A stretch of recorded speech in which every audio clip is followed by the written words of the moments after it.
അറിയാ കഥയുടെ പൊരുളും തേടി അണയാതിരുളിൽ തെളിയും തിരികൾ ഈറൻ മഞ്ഞുപോൽ മായും വീഥികൾ അലകൾ പോലവേ അഴിയാ ചുരുളുകൾ അറിയാ കഥയുടെ പൊരുളും തേടി അണയാതിരുളിൽ തെളിയും തിരികൾ ഈറൻ മഞ്ഞുപോൽ മായും വീഥികൾ അലകൾ പോലവേ അഴിയാ ചുരുളുകൾ നീരിൻ പാതയിൽ നീളും യാത്രകൾ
നമസ്കാരം. വളരെ പ്രധാനപ്പെട്ട ഒരു വാർത്തയിലേക്ക്. അഴീക്കൽ കുറത്തിയാട് അധ്യാപകനെ മരിച്ച നിലയിൽ കണ്ടെത്തി. തൃപ്പൂണിത്തുറ സ്വദേശി മാത്യുവാണ് മരണപ്പെട്ടത്.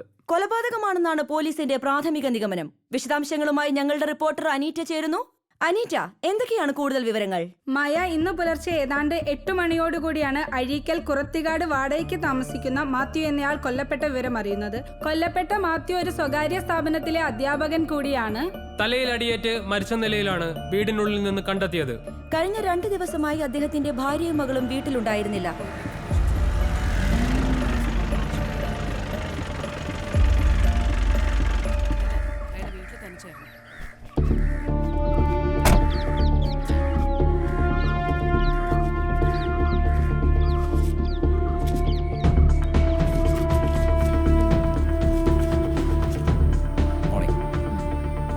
കിട്ടിയോ? തെളിവുകളെല്ലാം നശിപ്പിച്ചിട്ടുണ്ട്. ഒരു മുടി മാത്രം കിട്ടിയിട്ടുണ്ട്. അതൊരു പക്ഷേ കില്ലറുടേതാവാം. ഫിംഗർ പ്രിന്റ് എന്തെങ്കിലും? ഇല്ല, ഒന്നും കിട്ടിയിട്ടില്ല. അയാൾ ഗ്ലൗസ് ധരിക്കാൻ സാധ്യതയുണ്ട്. അത് മാത്രമല്ല, ഇവിടെയൊക്കെ മുളകൊടിയും വിതറിയിട്ടുണ്ട്. മറ്റെന്തെങ്കിലും? അവർ തമ്മിലൊരു ഫൈറ്റ് നടന്ന സാധ്യത എല്ലാം തന്നെ ഉണ്ട്. അങ്ങനെയാണെങ്കിൽ ഈ കില്ലറിന്റെ ഡെഡ് സ്കിൻ സെൽസ് മാത്യുവിന്റെ ഡ്രസ്സിൽ പറ്റിപ്പിടിച്ചിരിക്കാനുള്ള സാധ്യതയുണ്ട്. അയാൾ ഗ്ലൗസ് യൂസ് ചെയ്തെന്നല്ലേ പറഞ്ഞത്? പിന്നെങ്ങനെ? നമ്മുടെ ശരീരത്തിൽ നിന്ന് ഡെഡ് സ്കിൻ സെൽസ് കൊഴിഞ്ഞു പോയിക്കൊണ്ടേയിരിക്കും ഓൺ എ റെഗുലർ ബേസിസ്. പക്ഷെ നമ്മളത് അറിയാറില്ല. Just like normal hair fall, അങ്ങനെയൊന്ന് മാത്യുവിന്റെ ഡ്രസ്സിൽ പറ്റിപ്പിടിച്ചിട്ടുണ്ടായിരിക്കും. അത് കിട്ടിയാൽ അതിൽ നിന്ന് നമുക്ക് DNA എക്സ്ട്രാക്ട് ചെയ്യാൻ കഴിയും. Okay, let's see. താൻ സ്പോട്ടിലെത്തിയില്ലേ? എന്തായി കാര്യങ്ങൾ? ഒറ്റ നോട്ടത്തിൽ തന്നെ ഇതൊരു കൊലപാതകമാണ്. എൻ്റെ ഊഹം ശരിയാണെങ്കിൽ ഈ മരിച്ചയാൾക്ക് പരിചയമുള്ള ആരോ ഒരാളാണ് ഇത് ചെയ്തിരിക്കുന്നത്. മെറ്റീരിയൽ എവിഡൻസ് എന്തെങ്കിലും? അയാളുടെ ലാപ്ടോപ്പ് തുറന്നിരിക്കുകയായിരുന്നു. ചാർജ് തീർന്ന് ഓഫായിരുന്നു. പാസ്വേഡ് ഉള്ളത് കൊണ്ട് തുറക്കാനായി IT എക്സ്പെർട്സിനെ ഏൽപ്പിച്ചിരിക്കുക. ഫോണും ലോക്കാണ്. നിങ്ങൾക്ക് എന്ത് തോന്നുന്നു? കൊല്ലപ്പെട്ട മാത്യുവിൻ്റെ ഫോണും ലാപ്ടോപ്പും അൺലോക്ക് ചെയ്തു സർ. അയാൾ അവസാനമായി സംസാരിച്ചത് അടുത്ത സുഹൃത്ത് സജീവുമായിട്ടാണ്. അയാളിപ്പോൾ ഇവിടെ ഉണ്ട്. അതാണ് സർ പ്രശ്നം. അയാൾ ഇന്നലെ രാത്രി മദ്യത്തിലെ വിഷം കലർത്തി കുടിച്ച് മരിച്ചു. ആത്മാർത്ഥ സുഹൃത്ത് മരണപ്പെട്ടതറിഞ്ഞ വിഷമത്തിൽ അയാൾ ആത്മഹത്യ ചെയ്താവാം. അല്ലെങ്കിൽ ചിലപ്പോൾ താനും ഉടനെ കൊല്ലപ്പെട്ടേക്കാമെന്ന ഭയത്തിൽ അയാളെ വിഷം കഴിച്ചതും ആവാമല്ലോ.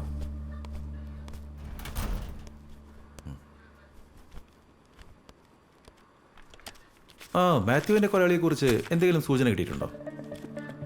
മാത്യുവിന് അത്രയ്ക്ക് അടുപ്പമുള്ള ആരോ ഒരാളാണ് കൊലയാളി. ഒന്നെങ്കിൽ സജീവ്, അല്ലെങ്കിൽ അങ്ങനെയുള്ള മറ്റാരെങ്കിലും. മാത്യുവിനെ കൊന്നതിന് പിടിക്കപ്പെടൂ എന്നുള്ള പേടി കൊണ്ടാവാം സജീവ് ആത്മഹത്യ ചെയ്തത്. അതിൽ സജീവ് എന്ന സാധ്യത ഇപ്പോഴേ കളയാം. കാരണം മാത്യു മരിച്ചത് ഇന്നലെ രാത്രി 10-നും 11-നും ഇടയ്ക്കാണെന്നാണ് ഡോക്ടറുടെ റിപ്പോർട്ട്. ആ സമയത്തെല്ലാം സജീവ് വീട്ടിലുണ്ടെന്ന് ടവർ ലൊക്കേഷൻ ട്രേസ് ചെയ്തപ്പോൾ മനസ്സിലായി.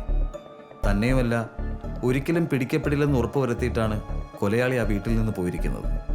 അപ്പോൾ കൊന്നത് സജീവാണെങ്കിൽ അതിൻ്റെ പേരിൽ അയാൾ ആത്മഹത്യ ചെയ്യേണ്ട ആവശ്യമില്ലല്ലോ. ചിലപ്പോൾ ഫോൺ വീട്ടിൽ വെച്ചിട്ടാണ് പോയതെങ്കിലോ? അങ്ങനൊരു സാധ്യത ഉണ്ടായിരുന്നു. പക്ഷേ ആ സമയത്ത് മാത്യുവിൻ്റെ കൊലയാളി സജീവുമായി മാത്യുവിൻ്റെ വാട്സപ്പിൽ ചാറ്റ് ചെയ്തിരുന്നു. മരിച്ചു കിടക്കുന്ന മാത്യുവിൻ്റെ ഫോട്ടോയും അയച്ചു കൊടുത്തു. എന്തായാലും ആ സജീവിന്റെ വീട്ടിലും രണ്ടുപേരെ ഡ്യൂട്ടി കിട്ടേക്ക്. Yes sir. പിന്നെ ഇവർക്ക് രണ്ടുപേർക്കും കോമൺ ആയിട്ട് ശത്രുക്കൾ ഉണ്ടോ എന്ന് ഒന്ന് അന്വേഷിക്കുക. ഓക്കെ. Okay sir.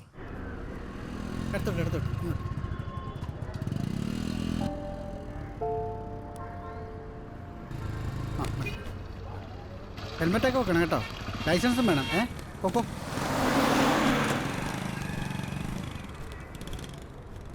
സാർ, എന്താണെന്ന് ചേട്ടാ, പിള്ളേരെ പേടിപ്പിക്കുകയാണോ? ലൈസൻസ് ഇല്ലാത്ത പയ്യനാ സാറേ, വഴിയിൽ നിന്ന് കിട്ടിയതാ. ഉപകാരം ചെയ്താലും ഉപദ്രവിക്കാതെ വിടരുത്.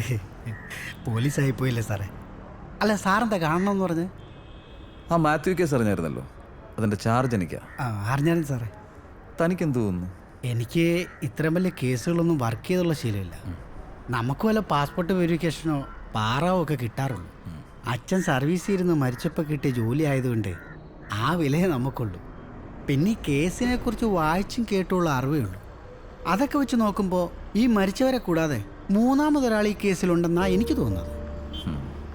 തോന്നലുകളാണല്ലോ പലപ്പോഴും ഫൈൻഡിങ്സ് ആവാറ്. അല്ല, തനിക്കെന്താ ഇപ്പം അങ്ങനെ തോന്നാൻ? അങ്ങനെ ചോദിച്ചാൽ എനിക്ക് കൃത്യമായിട്ടൊരു മറുപടിയില്ല.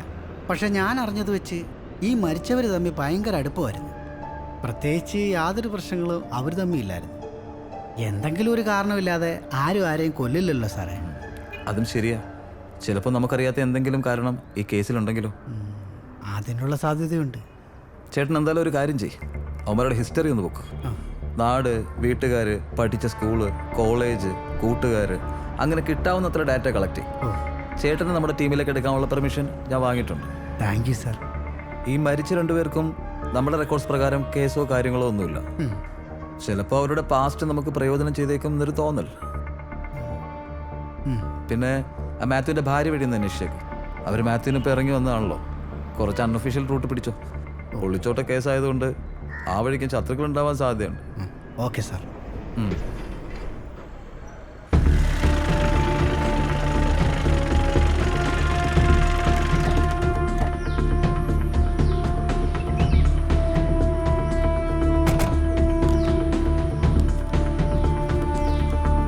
ഈ ആത്മഹത്യ ചെയ്തുകൊണ്ട് ഫോണിൻ്റെ ലോക്ക് എടുത്താൽ? Phone ലോക്കറിലിരുന്നു sir. ഫോൺ വേണമെങ്കിൽ സ്റ്റേഷനിൽ നിന്ന് അടിപ്പിക്കാം. അയാളുടെ കോൾ ഡീറ്റെയിൽസ് കൂടി ഒന്ന് എടുക്കണം. Okay okay sir.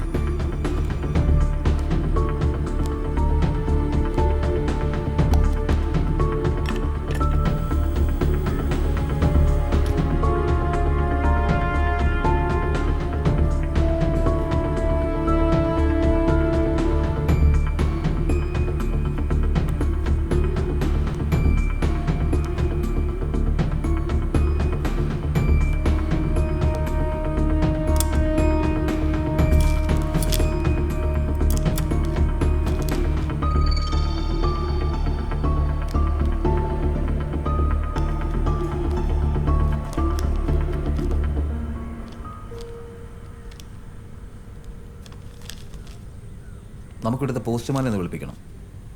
അയാൾക്ക് എന്തെങ്കിലും അറിയാമെങ്കിലും. ഓക്കെ.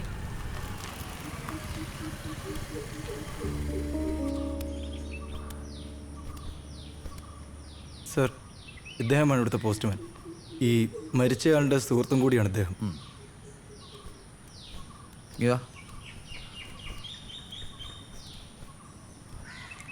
ഈ കഴിഞ്ഞ ദിവസം മരിച്ച സജീവിന് എഴുത്തെന്തെങ്കിലും വന്നിരുന്നോ?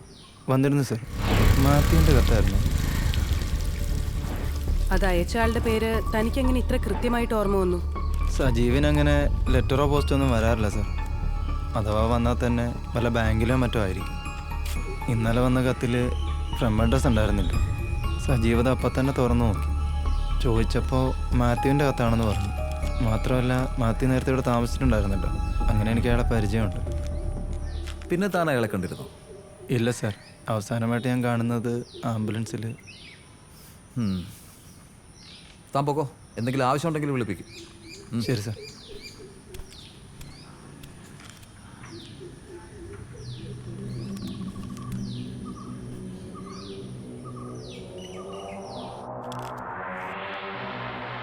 ഇനി അരങ്ങിൽ തെളിയക്കപ്പെട്ട നാടകം കലിയുഗം ഇത് കാലന്റെ വഴികൾ. നീ കണ്ണി തെളിയും തീപ്പൊരി പേടകം അതിലൊട്ടുങ്ങും. നിന്റെ സ്വപ്നങ്ങൾ 1000 അടിയൊന്നു പാളിയാൽ അത് നിന്റെ പിഴവുകൾ അതിനെ മറയ്ക്കുമോ ഇനി നിന്റെ ശരികൾ. കപട ലോകം ഇത് കാലന്റെ വഴികൾ, തുറച്ചു നോക്കും നിന്നെ കഴുകന്റെ കണ്ണുകൾ. ഇനി അരങ്ങിൽ തെളിയും കപട നാടകം കലിയുഗം ഇത് കാലന്റെ വഴികൾ. നീ കണ്ണി തെളിയും തീപ്പൊരി പേടകം അതിലൊട്ടുങ്ങും. നിന്റെ സ്വപ്നങ്ങൾ 1000 അടിയൊന്നു പാളിയാൽ അത് നിന്റെ പിഴവുകൾ അതിനെ മറയ്ക്കുമോ ഇനി നിന്റെ ശരികൾ. കപട ലോകം ഇത് കാലന്റെ വഴികൾ, തുറച്ചു നോക്കും നിന്നെ കഴുകന്റെ കണ്ണുകൾ. നിന്റെ കൂടെ നിന്ന് കാലുവെട്ടും, പിന്നിൽ വന്ന് നിന്ന് ചിരിച്ചോണ്ട് കഴുത്തിറക്കും. ചതിക്കുഴികൾ കാട്ടി നിന്നെ പട്ടിലാക്കും. വെട്ടി തുണ്ടമാക്കി പിന്നെ നിന്നെ ചകിലാക്കും. അട്ടഫോക്കൾ വന്നതും പൈറ്റിയ ഓർക്കണം. ഇനിയൊരു ജന്മമില്ലെന്ന് നീ ഓർക്കണം. ഇത് തന്നെ അവസാന മൂഴമെന്നറിയണം. നീ തന്നെ നിനക്ക് രക്ഷയും നാഥനും. താൻ ആ ലൈബ്രറിയിലൂടെ നാളെ തന്നെ വന്ന് കാണാൻ പറയും. ഞാനും അർപ്പതയും സജീവിൻ്റെ വീട്ടിലുണ്ട്. അങ്ങോട്ട് വരാൻ പറഞ്ഞു. സാർ, ഇന്നലെ ഞാൻ അയാളെ വിളിച്ചിരുന്നു. അയാൾ കോഴിക്കോടോ മറ്റെന്തോ മീറ്റിങ്ങിന് പോയേക്കാന്ന് പറഞ്ഞു. എത്തിയ ഉടനെ വരാൻ പറയാം. പറയും നിനക്കിനിയില്ല സിര, തലയിലുമില്ല നര. പറയാൻ വയ്യേ കര, നിനക്കിനിയില്ല വില. ചലിക്കുകയില്ല ശില, പറക്കുകയില്ല ഇല.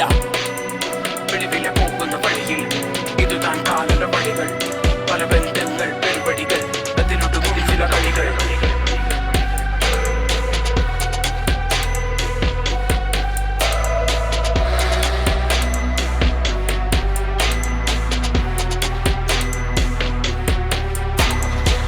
ഇനി അരങ്ങിൽ തെളിയും കപട നാടകം കലിയുഗം ഇത് കാലന്റെ വഴികൾ നീ കണ്ണ് തെളിയും തീപ്പൊരി പേടകം അതിലൊടുക്കും നിന്റെ സ്വപ്നങ്ങൾ 1000 അടിയൊന്നു പാളിയാൽ അത് നിന്റെ പിഴവുകൾ അതിനെ മറയ്ക്കുമോ ഇനി നിന്റെ ശരികൾ കപട ലോകം ഇത് കാലന്റെ വഴികൾ തുറച്ചു നോക്കും നിന്നെ കഴുകന്റെ കണ്ണുകൾ നിന്റെ കൂടെ നിന്റെ കാലുവെട്ടും CA വിളിച്ചത് കേസിന്റെ സ്റ്റാറ്റസ്. നമസ്കാരം. എനിക്ക് ചെറിയ കാര്യം പറയാണ്ടായിരുന്നു. എന്ത് കാര്യം? ആരാ ചത്ത് കിടക്കുന്നതിൻ്റെ വെള്ളമ്പിൽ ഒന്ന് ഉടഞ്ഞു കഴിഞ്ഞാൽ എന്തെങ്കിലും വിവരം കിട്ടായിരിക്കത്തില്ല. ബോധക്കേടൊക്കെ വെറും അഭിനയമാണ്. അവരാണ് ശരിയല്ല. പാതിരാത്രി പലപ്പോഴും ഒറ്റയ്ക്ക് ഞാൻ കണ്ടിട്ടുള്ളത് അവരെ. അപ്പം അതിൽ തന്നെ നമുക്ക് ഊഹിക്കാമല്ലോ. ഏത് ഒരു പെണ്ണ് രാത്രി പുറത്തു പോയ അവള് ശരിയല്ല. താനൊക്കെ ഏത് നൂറ്റാണ്ടിലാണോ ജീവിക്കുന്നത്? ഇനി മേലാൽ ഇമ്മാരി തോന്നി വർത്താനം കൊണ്ട് ഈ പരിസരത്ത് തന്നെ കണ്ടുപോരുത്. പോടാ. ഹലോ സാറേ, ആ മാത്യുവിൻ്റെ ഭാര്യ ഡിസ്ചാർജ് ആയിട്ടുണ്ട്. ഹെൽത്തൊക്കെ ഓക്കെ ആണെന്നാ പറയുന്നത്. അവരിപ്പോൾ ഒരു ഫ്രണ്ടിൻ്റെ വീട്ടിലാണ്. ഞാൻ അവരെ ഒന്ന് പോയി കാണട്ടെ സാറേ? ഓക്കെ സാറേ.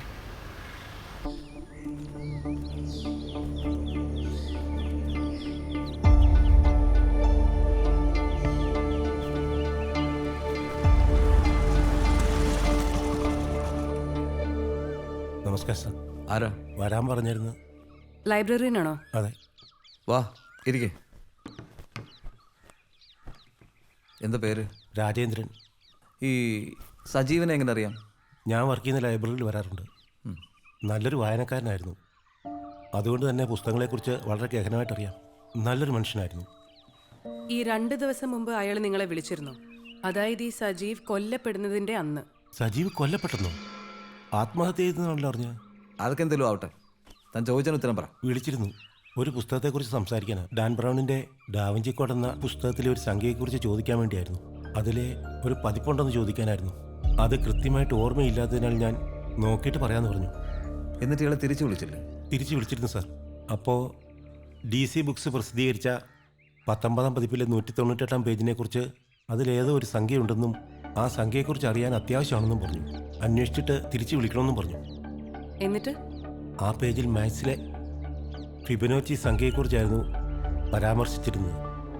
ഞാനത് സജീവിനെ വിളിച്ച് പറയുകയും ചെയ്തിരുന്നു. അതിനുശേഷം ഞങ്ങൾ തമ്മിൽ സംസാരിച്ചിട്ടില്ല. പിന്നെ വൈകിട്ട് ഞാൻ കോഴിക്കോട് പോവുകയും ചെയ്തു.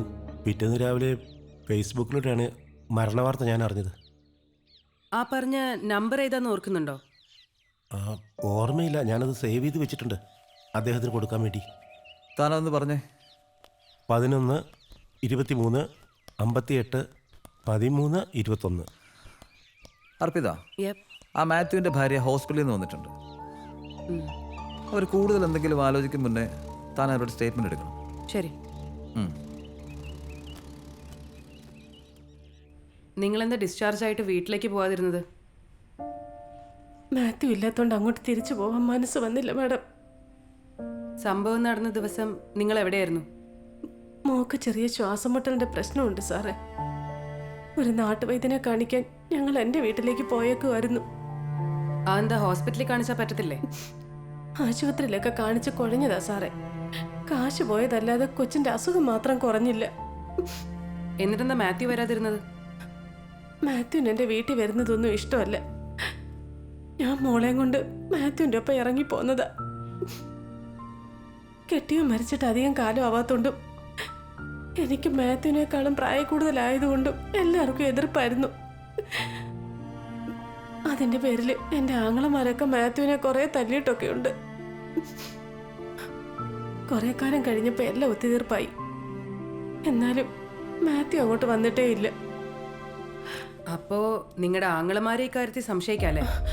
അയ്യോ മാഡം, ഞാനും മോളും ഉള്ളതുകൊണ്ട് അവരെന്ന് വീട്ടിൽ തന്നെ ഉണ്ടായിരുന്നു. അവരല്ല അത് ചെയ്തത്. അതൊക്കെ ഞങ്ങൾ കണ്ടുപിടിച്ചോളാം. ആട്ടെ, മാത്യുവിന് ശത്രുക്കൾ ആരെങ്കിലും ഉണ്ടായിരുന്നോ? മാത്യുവിന് ശത്രുവായിട്ടും മിത്രമായിട്ടും സജീവ് മാത്രമേ ഉണ്ടായിരുന്നുള്ളൂ.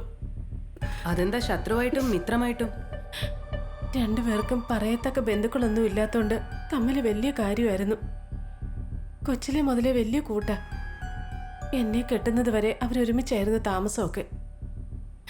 ഞങ്ങൾ താമസം മാറിയ പിന്നെ സ്ഥിരം വീട്ടിലോട്ടും വരും. അവിടുന്ന് 10-20 മിനിറ്റ് യാത്രയല്ലേ ഉള്ളൂ. പക്ഷേ അതെന്താ ഒരു പക്ഷേ? അതല്ല, മാത്യുവിന് എന്നെ സജീവനെ ഭയങ്കര സംശയമായിരുന്നു. ഞങ്ങൾ തമ്മിൽ അങ്ങനൊന്നും ഇല്ലെന്ന് ആവുന്നത്ര പറഞ്ഞതാ. എന്നാലും സംശയത്തിന് കുറവൊന്നും ഉണ്ടായില്ല. സജീവന് ഈ സംശയത്തെ പറ്റി അറിയായിരുന്നോ? ആദ്യമൊന്നും അറിയില്ലായിരുന്നു സാറേ. പിന്നൊരു ദിവസമേ സജീവ് അവിടെ വന്നപ്പോൾ മാത്യു അവിടെ ഇല്ലായിരുന്നു. ഞങ്ങൾ വീടിന് പുറത്ത് നിന്നാ സംസാരിച്ചത്. എന്നിട്ടത് കണ്ടുകൊണ്ട് വന്നിട്ടേ മാത്യു സജീവനെ കുറേ ചീത്ത പറഞ്ഞു. കഴുത്തിന് പിടിച്ച് ഞെരിച്ച് കൊല്ലാനൊക്കെ നോക്കിയെന്നെ. അന്ന് സജീവ് കഷ്ടിച്ച് രക്ഷപ്പെട്ടത്. പിന്നീട് സജീവ് അവിടെ വന്നിട്ടില്ലേ? ഉണ്ട്. അന്നത്തെ സംഭവത്തിന് ശേഷം മാത്യു സജീവനെ കണ്ട് ഒരുപാട് മാപ്പൊക്കെ പറഞ്ഞു. അറിയാതെ ചെയ്തു പോയതാണെന്നൊക്കെ പറഞ്ഞപ്പോഴേ സജീവ് അങ്ങ് ക്ഷമിച്ചു. അതോടെ മാത്യുവിന്റെ സംശയമൊക്കെ മാറിയോ? ഓ, അതൊന്നുമില്ല സാറേ. പിന്നീട് സജീവനെ ഉപദ്രവിച്ചിട്ടില്ലാന്നേ ഉള്ളൂ, അല്ലാതെ മാറ്റമൊന്നും ഉണ്ടായില്ല. മാത്യു മരുന്ന് വല്ലതും കഴിച്ചിരുന്നായിട്ട് അറിയാമോ? ആ, തലവേദനയാണെന്ന് പറഞ്ഞേ ഏതോ ഒരു മരുന്ന് സ്ഥിരമായിട്ട് കഴിക്കാറുണ്ടായിരുന്നു. ഓക്കെ. ഇനി അരങ്ങിൽ തെളിയും കപട നടക്കം കലിയുഗം ഇത് കാലന്റെ വഴികൾ നീ കണ്ണു തെളിയും തീപ്പൊരി പേടകം അതിലൊടുക്കും നിന്റെ സ്വപ്നങ്ങൾ 1000 അടിയൊന്നു പാളിയാൽ അത് നിന്റെ പിഴവുകൾ അതിനെ മറയ്ക്കുമോ ഇനി നിന്റെ ശരികൾ കപട ലോകം ഇത് കാലന്റെ വഴികൾ കണ്ണുകൾ വെപ്പികൾ നിന്റെ കൂടെ നിന്ന് കലുവെട്ടും പിന്നിൽ വന്ന് നിന്ന് ചിരിച്ചോണ്ട് കടുത്തിറക്കും ചതിക്കുഴികൾ കട്ടി നിന്നെ പട്ടിലാകും വെട്ടി തുണ്ടമാക്കി പിന്നെ നിന്നെ തകിലാകും കട്ടപ്പൊക്കൾ പലതും പൈതിയ ഓർക്കണം ഇനിയൊരു ജന്മമില്ലെന്ന് നീ ഓർക്കണം ഇത് തന്നെ അവസാനം. സ്വാഭാവിക മരണങ്ങൾ നടന്നിട്ട് ഏതാണ്ട് 1 മാസം കഴിഞ്ഞു. ഇതുവരെയും കേസ് ഡീറ്റെയിൽസ് പുറത്തുവിടാൻ പോലീസ് തയ്യാറായി. നിങ്ങൾ മാധ്യമങ്ങളിൽ നിന്ന് എന്താണ് ഒളിക്കാൻ ശ്രമിക്കുന്നത്? നിങ്ങളിൽ നിന്നോ ജനങ്ങളിൽ നിന്നോ പോലീസ് ഒന്നും ഒളിക്കാൻ ശ്രമിക്കുന്നില്ല. പക്ഷേ ഇപ്പോൾ കോൺഫിഡൻഷ്യൽ ഡീറ്റെയിൽസ് പുറത്തുവിടുന്നതിന് പോലീസിന് കുറച്ച് പരിമിതികളുണ്ട്. സമയമാകുമ്പോൾ എല്ലാം നിങ്ങളെ അറിയിക്കും. ദയവായി സഹകരിക്കുക.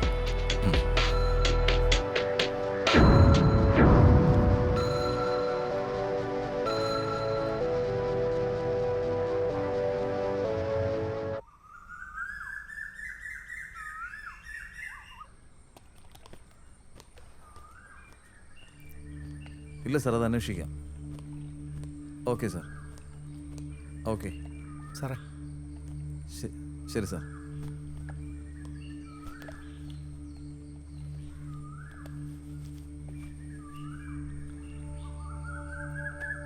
എന്താ സാറേ, എന്തായാലും പ്രശ്നമുണ്ട്?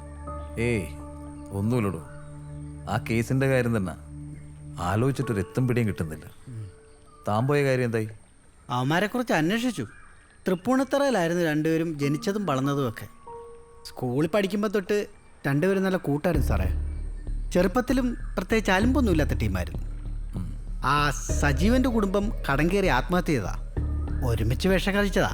ഇവൻ മാത്രം ഭാഗ്യത്തിന് രക്ഷപ്പെട്ടു. പഠിത്തമൊക്കെ കഴിഞ്ഞ് ജോലിയുടെ ആവശ്യത്തിനായിട്ടാണ് രണ്ടുപേരും ഇപ്പം താമസിക്കുന്നിടത്തോട്ട് മാറിയത്.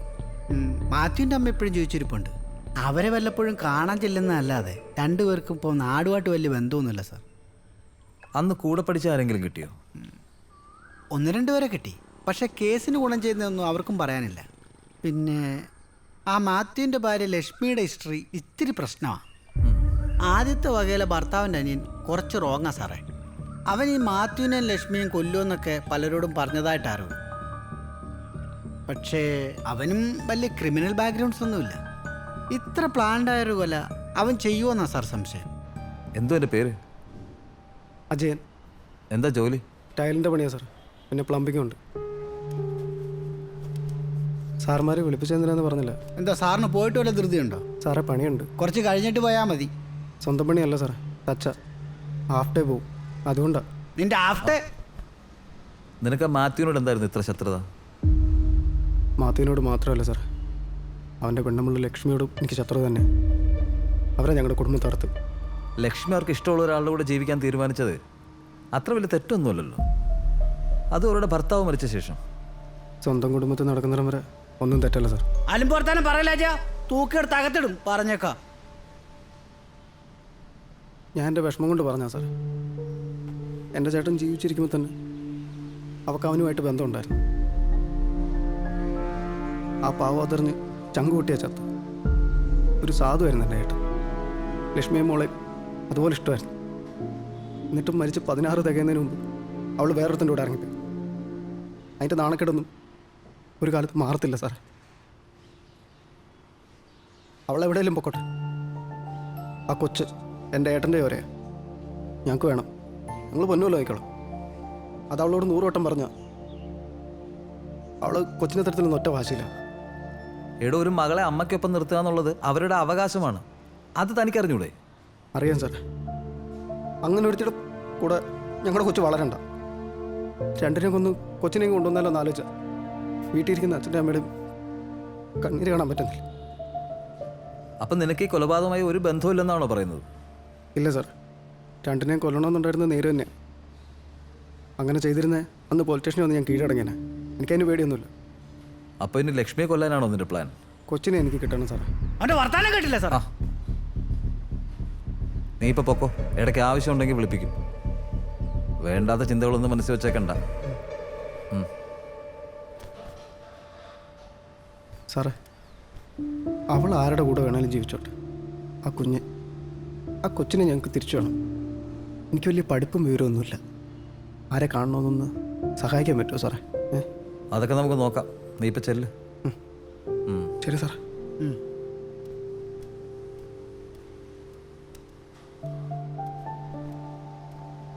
സാറിനെന്ത് തോന്നുന്നു? ഒരു ഉടായ്പ ഫീൽ ചെയ്യുന്നില്ലേ?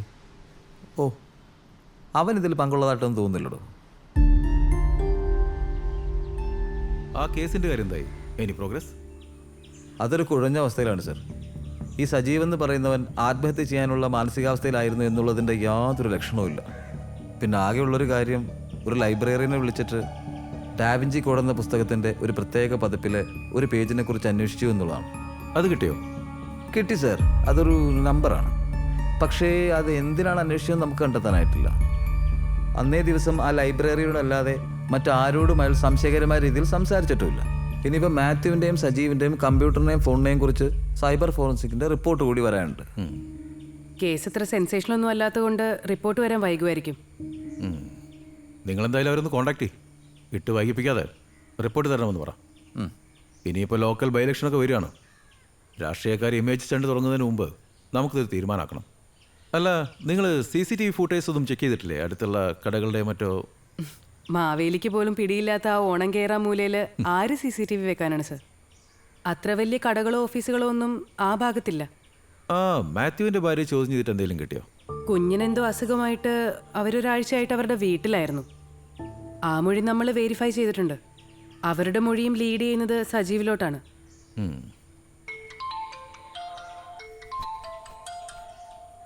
സർ, സൈബറിൽ നിന്നാ.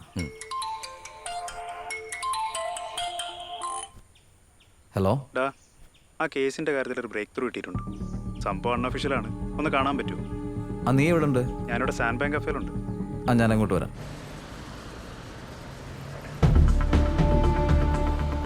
ആ മാത്യുവിൻ്റെ ലാപ്ടോപ്പ് പരിശോധിച്ചപ്പോൾ 1-2 കാര്യങ്ങൾ ശ്രദ്ധിച്ചു. അത് ചിലപ്പോൾ നിങ്ങൾക്ക് ഗുണം ചെയ്യുമെന്നുള്ളതുകൊണ്ടാണ് റിപ്പോർട്ടിന് കാത്തിക്കാതെ അങ്ങ് പറഞ്ഞേക്കാന്ന് വെച്ചത്. ഒരു കത്തിൻ്റെ സോഫ്റ്റ് കോപ്പി കിട്ടിയിട്ടുണ്ടാവും അല്ലേ? അത് മാത്രമല്ല, ഏതാണ്ട് അയാൾ കൊല്ലപ്പെടുന്ന അതേ സമയത്ത് തന്നെ അയാളുടെ ലാപ്ടോപ്പിൽ നിന്ന് 2 PDF ഫയൽ ഡിലീറ്റ് ആയി പോയിട്ടുണ്ട്. അത് ഞാൻ റിക്കവർ ചെയ്തിട്ടുണ്ട്. അതിലൊരെണ്ണം കത്താണ്, ബട്ട് മറ്റേത് പാസ്വേഡ് പ്രൊട്ടക്റ്റഡ് ആണ്. അത് വേണമെങ്കിൽ അൺലോക്ക് ചെയ്യാവുന്നതേ ഉള്ളൂ. 1123581321 ആണ് എൻ്റെ പാസ്വേഡ്. നോക്കാൻ പറ്റുമോ? പിന്നെന്താ, നോക്കാമല്ലോ. ഒന്നുകൂടെ പറഞ്ഞേ. 1123 581321. 581321. അത് തന്നെ പാസ്വേഡ്. എന്താ കണ്ടന്റ്? ഇന്ന് നിന്റെ മരണം.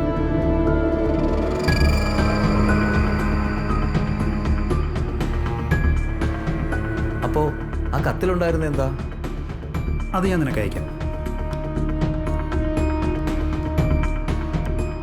എടാ, ഞാൻ ഇന്നലെ തന്ന 2 നമ്പറുകളിൽ മാത്യു കൊല്ലപ്പെട്ട ദിവസത്തെയും അതിന് മുമ്പുള്ള ദിവസത്തെയും ടവർ ലൊക്കേഷൻസ് ഒന്ന് ട്രേസ് ചെയ്യണം. ആ 2 നമ്പറുകളും എപ്പോഴെങ്കിലും ഒരേ ടവറിന് കീഴിൽ വന്നിട്ടുണ്ടോ എന്ന് അറിയണം. കോൾ ഡീറ്റെയിൽസ് ഞാൻ സ്റ്റേഷനിൽ വിളിച്ചെടുത്തോളാം. ചിലപ്പോൾ ഞാൻ നിന്നെ കുറച്ചുകൂടെ ബുദ്ധിമുട്ടിക്കും. ഒന്നും തോന്നരുത്. ഒന്ന് പോണം മിസ്റ്റർ. നീ വലിയ ഡയലോഗൊന്നും അടിക്കണ്ട. എന്തെങ്കിലും ആവശ്യമുണ്ടെങ്കിൽ വിളിക്കാൻ നോക്ക്. എന്നാൽ പിന്നെ ഞാൻ ഇറങ്ങാം. പോയിട്ടിത്തിരി പണിയുണ്ടേ.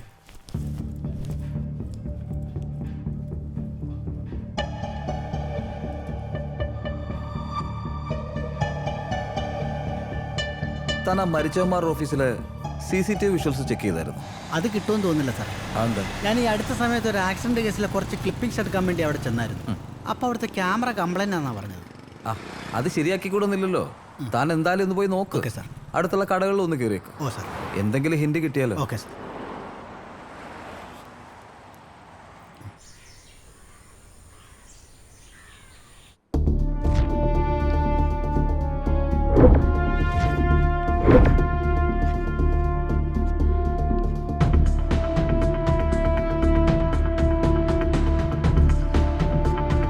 സജീവനെ എന്തിന് മാത്യു കൊല്ലാനൊരുങ്ങണം?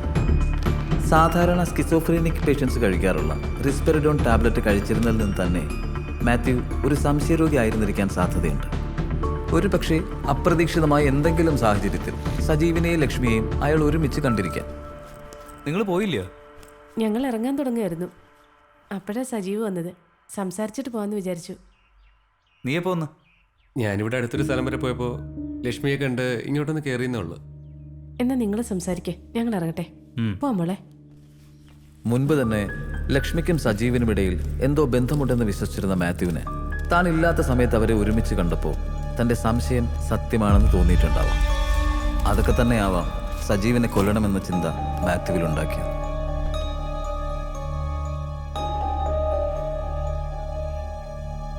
അല്ല സാറേ, ആ സജീവ് എന്ന് പറയുന്നവൻ ആത്മഹത്യ ചെയ്തതാന്ന് നമുക്ക് ഉറപ്പിക്കാവോ? അതെന്താണോ താൻ അങ്ങനെ ചോദിച്ചത്? അല്ല, ഈ സജീവ് എന്ന് പറയുന്നവന് പ്രശ്നങ്ങളൊന്നും ഉണ്ടാകാൻ ഒന്നുമില്ലായിരുന്നല്ലോ. ഇനി നമ്മൾ കണ്ടുപിടിച്ച പോലെ മാത്യുവിനെ അയാളാണ് കൊന്നതെങ്കിലും തെളിവുകളെല്ലാം നശിപ്പിച്ചിട്ട് ആത്മഹത്യ ചെയ്യേണ്ട കാര്യമുണ്ടോ? അത് തന്നെയാണല്ലോ നമ്മളെ കുഴപ്പിക്കുന്ന പ്രധാന പ്രശ്നം. താനത് വീണ്ടും വീണ്ടും പറഞ്ഞ് ടെൻഷൻ കൂട്ടാറുള്ളൂ. അതല്ല സാറേ, എൻ്റെ സംശയം വേറൊന്ന്. ഈ സജീവന് അബദ്ധം പറ്റിയാണെങ്കിലോ? മാത്യുവിനെ കൊന്നതോ? അതല്ല സാറേ, ഈ സൈനയുടെ ഉള്ളിൽ ചെന്നാണല്ലോ സജീവ് മരിച്ചത്. ഈ വിരുദ്ധാഹാരം വല്ലതും പണി പറ്റിച്ചാണോ എന്നെനിക്കൊരു സംശയം. അല്ല, മണ്ടത്തരമാണെങ്കിൽ സാർ ക്ഷമിക്കണേ. എടോ, ഈ വിരുദ്ധാഹാരം എന്ന് പറയുന്നതേ കാരണവന്മാർ പറയുന്ന പോലെ അത്ര പ്രശ്നമുള്ള കാര്യമൊന്നുമല്ല. ഏതെങ്കിലും 2-3 സാധനങ്ങൾ ഒന്നിച്ച് കഴിച്ചാൽ പെട്ടെന്നൊന്നും ആരും തട്ടിപ്പോകുന്ന കേസല്ല. സാറേ, അയാൾ വയറ്റമ്മ കുടിച്ചിട്ട് വറുത്ത ബദാം പരിപ്പ് കഴിച്ചിട്ടുണ്ട്. അത് ചിലപ്പോൾ വല്ല റിയാക്ഷനും നടന്ന് സൈനൈഡാതാണെങ്കിലോ?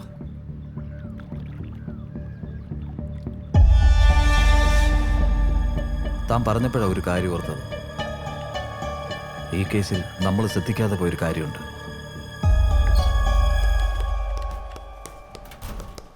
സർ, സജീവിൻ്റേത് ആത്മഹത്യയല്ല, കൊലപാതകമാണ്. കൊന്നത് മാത്യു. അതെങ്ങനെ ശരിയാവും?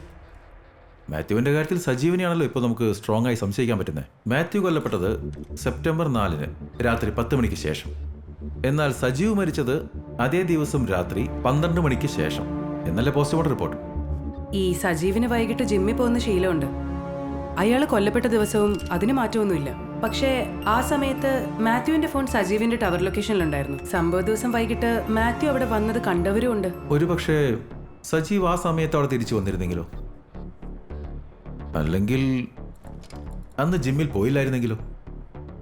അഥവാ അവർ തമ്മിൽ കണ്ടാൽ സജീവ് ആ കത്തിനെ പറ്റി ചോദിക്കില്ലേ? അഥവാ സജീവ് ആ സമയത്ത് വന്നാലും അയാൾ മാത്യുവിനെ ഒരിക്കലും സംശയിക്കില്ല. കാരണം അവർ രണ്ടുപേരും കുറെ കാലം മുതൽ ഒരുമിച്ചായിരുന്നു നിന്നത്. പിന്നെ മാത്യുവിന് ഫാമിലി ആയപ്പോഴാണ് അവർ വേറെ വീട്ടിലേക്ക് മാറിയത്. എങ്കിലും ഈ വീടിൻ്റെ ഒരു സ്പെയർ കീ അയാളുടെ കൈവശമുണ്ട്. മിക്കവാറും അയാൾ ഈ വീട്ടിൽ വരാറുമുണ്ട്. ഈ സംഭവത്തിന് തലേ ദിവസം അവർ ആ വീട്ടിലിരുന്ന് ഒരുമിച്ച് മദ്യപിച്ചു എന്നാണ് അറിയാൻ കഴിഞ്ഞത്. കത്തിനെ പറ്റി ചോദിക്കരുതെന്ന് മാത്യു റിലയബിൾ ആയിട്ട് അതിൽ എഴുതിയിട്ടുമുണ്ടല്ലോ. അത് മാത്രമല്ല സർ, ഈ മാത്യു ഏതാണ്ട് ഒരാഴ്ച മുമ്പ് പരിചയക്കാരനായ സ്വർണ്ണപ്പണിക്കാരനിൽ നിന്ന് പൊട്ടാസ്യം സൈനൈഡ് വാങ്ങിയിരുന്നു. ഏതോ നായക്കൊല്ലാനോ മറ്റോ നാം പറഞ്ഞിരുന്നത്. കോൾ ഹിസ്റ്ററി ബേസ് ചെയ്ത് അന്വേഷിച്ചപ്പോഴാണ് ഇങ്ങനൊരു കാര്യം ശ്രദ്ധയിൽപ്പെട്ടത്. അപ്പോൾ മാത്യു സജീവ് അറിയാതെ വിഷം കലർത്തി? അതെ സർ. ഒന്നുകിൽ അവർ ഒന്നിച്ച് മദ്യപിച്ച ദിവസം, അല്ലെങ്കിൽ മാത്യുവും സജീവും കൊല്ലപ്പെട്ട ദിവസം. മാത്യു മദ്യത്തിൽ വിഷം കലർത്തിയിട്ടുണ്ട്. അവർ തമ്മിൽ എന്തെങ്കിലും ശത്രുതയില്ലാതെ അങ്ങനെ ചെയ്യില്ലല്ലോ. അങ്ങനെയാണെങ്കിൽ മാത്യുവിന് കൊലപാതകി സജീവാണെന്ന് ഉറപ്പിക്കാം, അല്ലേ? ഏതാണ്ടൊക്കെ ഉറപ്പാണ് സർ. എങ്കിലും ചില ലിങ്ക്സും കൂടി മാച്ച് ആകാനുണ്ട്. Will update you soon.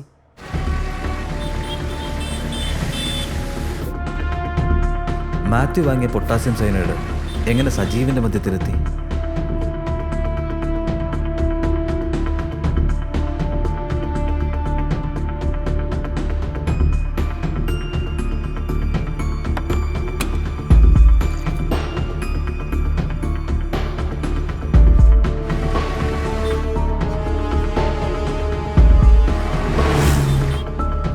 Sir, the case is over.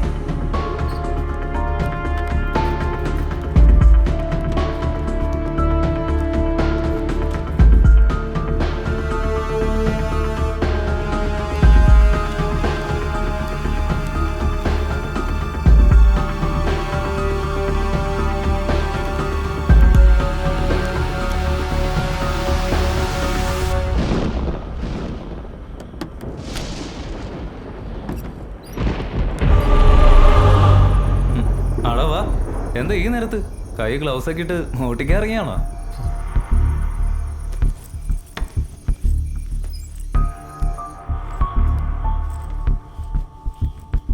Lakshmi മോളും എന്തിയടാ? അവള് വീട്ടിലോട്ട് പോയതാ. മോക്ക് നല്ല സുഖമില്ല. നീരിക്ക് എന്തെങ്കിലും കുടിക്കാറുക. കുടിയും കഴിപ്പും ഒക്കെ അവിടെ നിൽക്കട്ടെ. നിനക്ക് എന്താടാ വേണ്ടേ? എൻ്റെ സകല ബന്ധങ്ങൾ നീ താർത്തോണ്ടിരിക്കുക. ഓഫീസിലും കൂട്ടുകാർക്കിടയിലും നീ പലതും എന്നെക്കുറിച്ച് പറയുന്നത് ഞാൻ അറിയുന്നുണ്ട്. നിന്റെ ഭാര്യയെ ചേർത്ത് ഒരു അനാവശ്യം പറഞ്ഞൊപ്പിക്കാനും മാത്രം നീ അത്രയ്ക്ക് ചീപ്പായി പോയല്ലോടാ. ഇതൊന്നും പോരാഞ്ഞിട്ട് നിനക്കെന്നെ കൊല്ലണമല്ലേ? കണ്ടുപിടിച്ച് കളഞ്ഞല്ലോ. അല്ലെങ്കിലും നിനക്കത്ര ക്ഷമയൊന്നുമില്ലെന്ന് എനിക്കറിയായിരുന്നു. അതുകൊണ്ട് തന്നെ ആണല്ലോ വളരെ എളുപ്പം കണ്ടുപിടിക്കാൻ പറ്റുന്നൊരു പാസ്വേഡ് തന്നെ ആ ഫയലിൽ ഞാൻ ഇട്ടത്. വേഗം കണ്ടുപിടിച്ച് അത്രയും വേഗം എൻ്റെ പണി തീർക്കാമല്ലോ. സത്യം പറഞ്ഞാൽ കത്തൊക്കെ ഒരു നാടകമായിരുന്നു.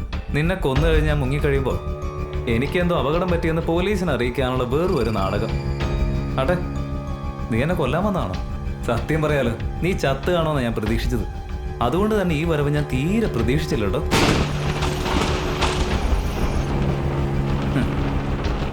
എന്തായാലും വന്നതല്ലേ, കൊന്നിട്ട് പോ.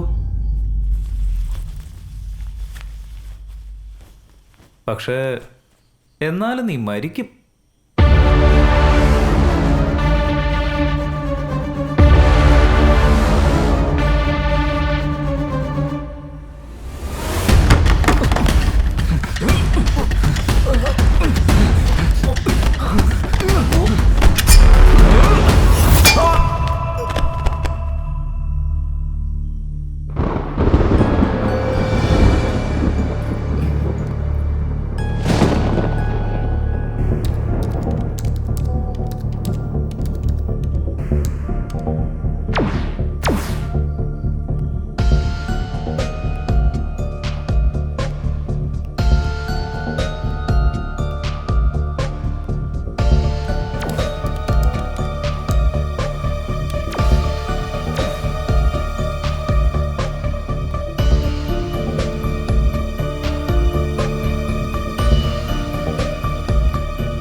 സജീവ മദ്യത്തിനൊപ്പം കഴിച്ച ബദാം പരിപ്പിൻ്റെ അതേ ഗന്ധമുള്ള പൊട്ടാസ്യം സയനൈഡ് മാത്യു മുൻപ് തന്നെ മദ്യത്തിൽ കലർത്തിയിരുന്നത് അയാൾക്ക് തിരിച്ചറിയാൻ കഴിഞ്ഞില്ല.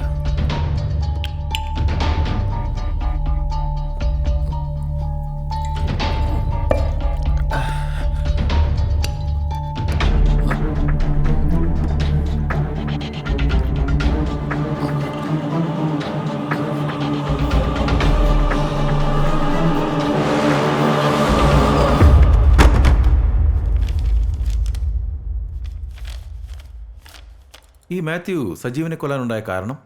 അയാൾ സ്കിസോഫ്രീനിക് ആയിരുന്നു സർ. സജീവ് തന്നെക്കുറിച്ച് എന്തോ മോശമായിട്ട് സംസാരിക്കുന്നതായും തന്റെ ഭാര്യയുമൊത്ത് വഴിവിട്ട ബന്ധമുള്ളതായിട്ടും മാത്യു സംശയിക്കുന്നുണ്ടായിരുന്നു. അതയാൾ ചിലരോടൊക്കെ സൂചിപ്പിച്ചിട്ടുമുണ്ട്. സത്യത്തിൽ അതൊക്കെ അയാളുടെ തോന്നൽ മാത്രമായിരുന്നു. ഇവർ രണ്ടുപേരും കൊല്ലപ്പെടുന്നതിന് തലേ ദിവസം ഈ കാര്യം പറഞ്ഞ് ജോലി സ്ഥലത്ത് ഇവര് തമ്മിൽ ചെറിയ പ്രശ്നം ഉണ്ടായിരുന്നു. വിഷം കൊടുത്ത് കൊല്ലാനായിരുന്നെങ്കിൽ ആ കത്തിന്റെ ആവശ്യം? മാത്യു കുറച്ച് സൈക്കോ സ്വഭാവമുള്ള ആളായിരുന്നു എന്ന് പറഞ്ഞിരുന്നല്ലോ. ഈ കത്ത് വായിക്കുമ്പോൾ സജീവ് അസ്വസ്ഥനാകുമെന്നും അപ്പോൾ അയാൾ മദ്യപിക്കുമെന്നും മാത്യു കണക്കൂട്ടിയിട്ടുണ്ടാവാം.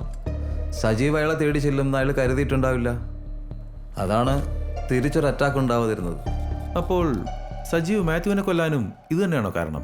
ഈ കാരണങ്ങൾ കൊണ്ട് തന്നെ മാനസികമായി ഏറെ ബുദ്ധിമുട്ടിലായിരുന്ന സജീവ് അയാളെ കൊല്ലാൻ കൂടി പ്ലാൻ ഉണ്ടെന്ന് അറിഞ്ഞപ്പോ ഒരു പ്രത്യേക മാനസികാവസ്ഥയിലായിട്ടുണ്ടാവാം. അങ്ങനെ ആയിരിക്കാം അയാള് മാത്യുവിന്റെ കൊലയാളി ആയത്. ആ സജീവാണ് മാത്യുവിനെ കൊന്നതെന്ന് എങ്ങനെ മനസ്സിലായി? സജീവ് ഫോൺ എടുക്കാതെ മാത്യുവിൻ്റെ വീട്ടിൽ പോയത് പോലീസ് ടവർ ലൊക്കേഷൻ ട്രേസ് ചെയ്യാതിരിക്കാൻ വേണ്ടിയാണ്. വാട്സപ്പ് വെബ് ഉപയോഗിക്കാനായി അയാൾ സ്വന്തം ലാപ്ടോപ്പ് കയ്യിൽ കരുതി. അവിടെയാണ് അയാൾക്ക് പിഴച്ചത്. ഒരുപക്ഷെ അങ്ങനൊരു അതിബുദ്ധി അയാൾ കാണിച്ചില്ലായിരുന്നെങ്കിൽ നമ്മൾ കുഴഞ്ഞേനെ.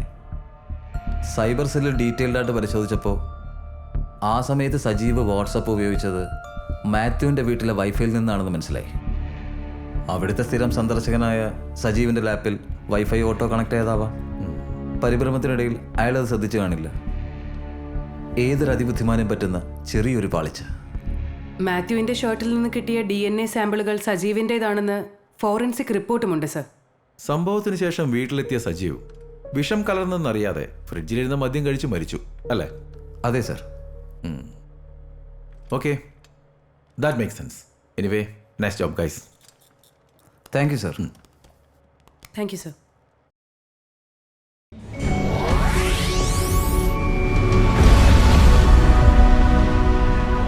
നമസ്കാരം. കുറത്തിയാട്ടെ അധ്യാപകരുടെ മരണം കൊലപാതകമാണെന്നാണ് പോലീസ് സ്ഥിരീകരിച്ചിരിക്കുന്നത്. മാത്യു എന്നാളെ കൊലപ്പെടുത്തിയത് തന്റെ സുഹൃത്തായ സജീവാണ് എന്ന് നേരത്തെ പോലീസ് തെളിയിച്ചിരുന്നു. എന്നാൽ സജീവിന്റെ മരണം ആത്മഹത്യയാണ് എന്ന് തന്നെയാണ് നാട്ടുകാരും പോലീസും വിശ്വസിച്ചിരുന്നത്. എന്നാൽ മരണപ്പെടുന്നതിന് മണിക്കൂറുകൾക്ക് മുമ്പ് തന്നെ സജീവിന്റെ വീട്ടിലിരുന്ന മദ്യത്തിൽ മാത്യു വിഷം കലർത്തിയിരുന്നതായാണ് ഏറ്റവും പുതിയ കണ്ടെത്തൽ. വ്യത്യസ്ത സമയങ്ങളിൽ രണ്ടുപേർ പരസ്പരം കൊലപ്പെടുത്തുക എന്ന അത്യപൂർവതയുള്ള കേസാണ് ഇപ്പോൾ പോലീസ് അതിവിജയകരമായി തെളിയിച്ചിരിക്കുന്നത്. എന്തായാലും ഒരു തലവേദന ഒഴിഞ്ഞിട്ടി. Good job. Okay okay sir. ഇനി ഒരു ബ്രേക്ക് എടുക്കാം. Thank you sir.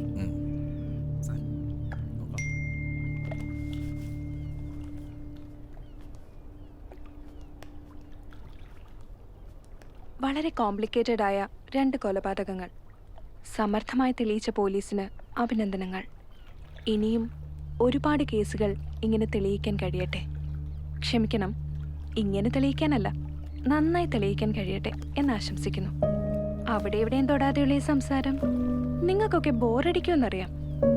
അല്ലെങ്കിൽ തന്നെ നമ്മുടെയൊക്കെ ജീവിതം ആരും ബോറല്ലേ സർ? നമുക്ക് വിഷയത്തിലേക്ക് വരാം. നിങ്ങൾ പൂർണ്ണമായി ജയിച്ചു എന്ന് കരുതുന്ന ആ കൊലപാതക കേസിലെ ചില പരാജയങ്ങൾ കൂടി അറിയിക്കണമെന്ന് തോന്നി.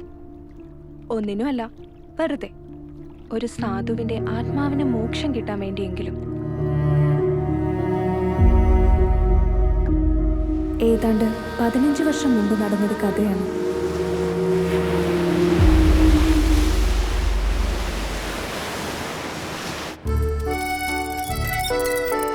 പത്താം ക്ലാസ്സുകാരായ 3 കൂട്ടുകാരുടെ കഥ.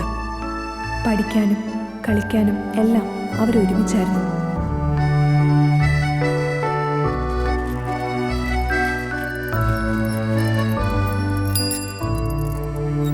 അവരിൽ സാന്ദ്ര എന്ന പെൺകുട്ടിക്ക് മറ്റ് 2 ആൺകുട്ടികളിൽ ഒരാളോട് കുറച്ചധികം ഇഷ്ടമുണ്ടായിരുന്നു.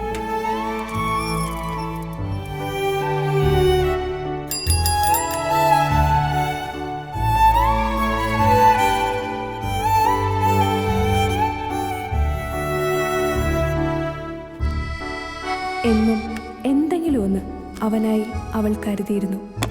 ചിലപ്പോൾ ഒരു പേന, അല്ലെങ്കിൽ ഒരു പുസ്തകം, അതുമല്ലെങ്കിൽ ഒരു മിഠായി, അങ്ങനെ എന്തെങ്കിലും. അവൻ വല്ലപ്പോഴും ഒരിക്കൽ വാങ്ങിക്കൊടുത്തിരുന്ന മിഠായിയുടെ പൊതികൾ പോലും അവൾ സൂക്ഷിച്ചു വെച്ചു. ഫ്രണ്ട്ഷിപ്പിനപ്പുറത്തേക്ക് മറ്റെന്തോ ഒന്ന് ആ മനസ്സിൽ വളരുന്നുണ്ടായിരുന്നു.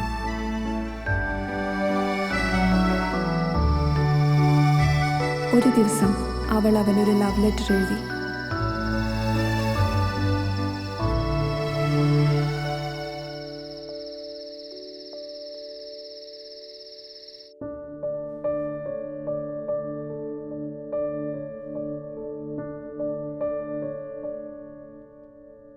അതുവരെ കണ്ട സുഹൃത്തുക്കളെ ആയിരുന്നില്ല ആ കത്ത് വായിച്ച ശേഷം അവൾ കണ്ടത്.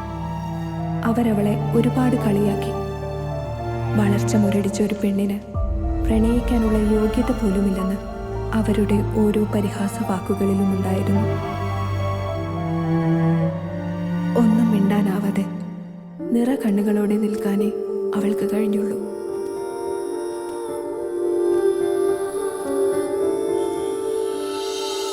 അന്നു രാത്രി ഭക്ഷണം കഴിച്ചു കിടന്ന സാന്ദ്ര പിന്നെ ഉണർന്നില്ല.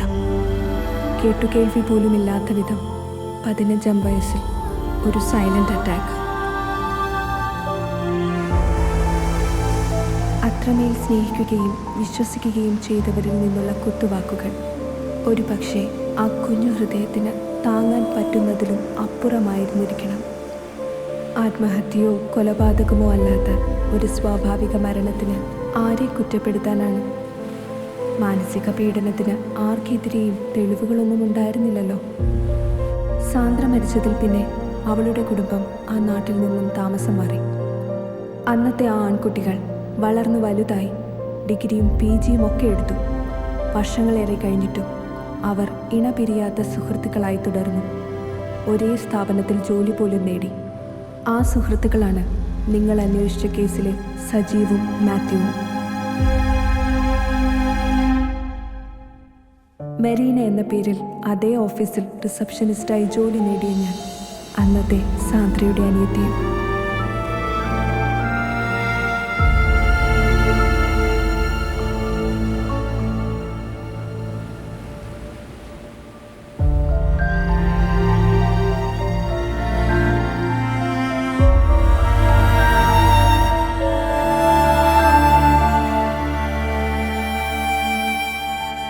പതിനഞ്ച് വർഷത്തിനിടെ എനിക്ക് വന്ന ചേഞ്ചസ് കാരണം സജീവിനോ മാത്യുവിനോ എന്നെ ഒരു തരത്തിലും തിരിച്ചറിയാൻ കഴിഞ്ഞില്ല.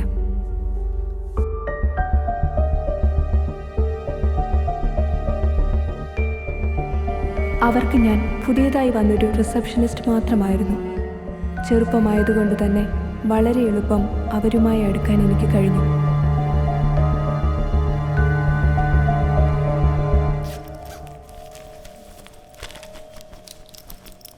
അപ്പൊ ശരിയെന്നാ, നാളെ കാണാം.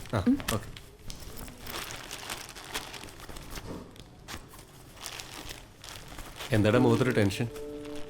അതൊക്കെ പറയാം. വീട്ടിൽ കുപ്പിയിരിപ്പുണ്ടോ? ഒരു ചെറുതിരിപ്പുണ്ട്, മതിയോ? ചെറുതെങ്കിൽ ചെറുത്. വാ, വണ്ടി എടുക്ക. ഇനി പറ, എന്താ അതിൻ്റെ പ്രശ്നം? ലക്ഷ്മിയുടെ വീട്ടിൽ സീനാടാ. അവൾ ഇറങ്ങി വരട്ടെ എന്ന് ചോദിച്ചിരിക്കുക. എങ്കിൽ പിന്നെ ഇങ്ങനെ വിളിച്ചോണ്ട് പറഞ്ഞു. അതിനിപ്പോൾ എത്ര ആലോചിക്കാൻ എന്തുവാ?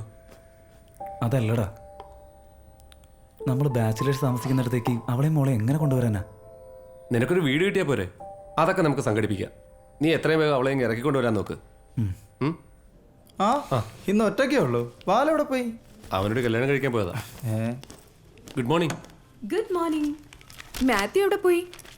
അവനോട് കല്യാണം കഴിക്കാൻ പോയാന്നേ. ആഹാ, ഇതൊക്കെ എപ്പോ സംഭവിച്ചു? എന്നിട്ട് താൻ പോയില്ലേ?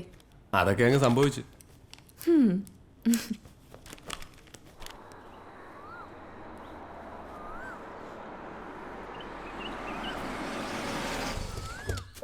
പിന്നീടുള്ള ഓരോ നിമിഷങ്ങളിലും അവർക്കിടയിൽ പകയുണ്ടാക്കാൻ ഞാൻ ശ്രദ്ധിച്ചു. ലക്ഷ്മി, സൗകര്യങ്ങളൊക്കെ കുറവാ, ഒന്ന് അഡ്ജസ്റ്റ് ചെയ്യണം. 2 ദിവസമല്ലേ ആയുള്ളൂ ഇവിടെ. അതൊന്നും സാരമില്ലളിയാ. സൗകര്യങ്ങളൊക്കെ ആയി കഴിഞ്ഞിട്ട് ഞങ്ങൾ എല്ലാരും കൂടെ ഒരു ദിവസം ഇങ്ങോട്ട് കയറി വരും. ലക്ഷ്മി, ഒരു മിനിറ്റ് ഒന്ന് വന്നേ. ഇരിക്കടോ, നിങ്ങൾ ഇങ്ങോട്ട് ഇരിക്കേ. ഞാനിവിടെ ഇരുന്നോളാം. ഒന്ന് ഒതുങ്ങ എൻ്റെ അളിയാ. ലക്ഷ്മിക്ക് അറിയാലോ, മാത്യു ഞാനും കുഞ്ഞുനാൾ മുതലുള്ള കൂട്ടാണ്. കക്ഷിക്കൊരു പിടിവിട്ട ജീവിതമാണ്. അവൻ്റെ രീതികളൊക്കെ ലക്ഷ്മിക്ക് അറിയാമെന്ന് എനിക്കറിയാം. എങ്കിലും പറഞ്ഞതേ ഉള്ളൂ. ചെറുപ്പത്തിൽ എന്തോ ഒരു ചെറിയ വിഷമം ഉണ്ടായതിൻ്റെ പേരിൽ ഇപ്പോഴും ഇടയ്ക്കൊക്കെ ഓർത്ത് സങ്കടപ്പെടുന്ന ആളാണ്. അത് കാരണം ചെറിയ സൈക്കാട്രിക് മെഡിസിൻ കഴിക്കുന്നുമുണ്ട്.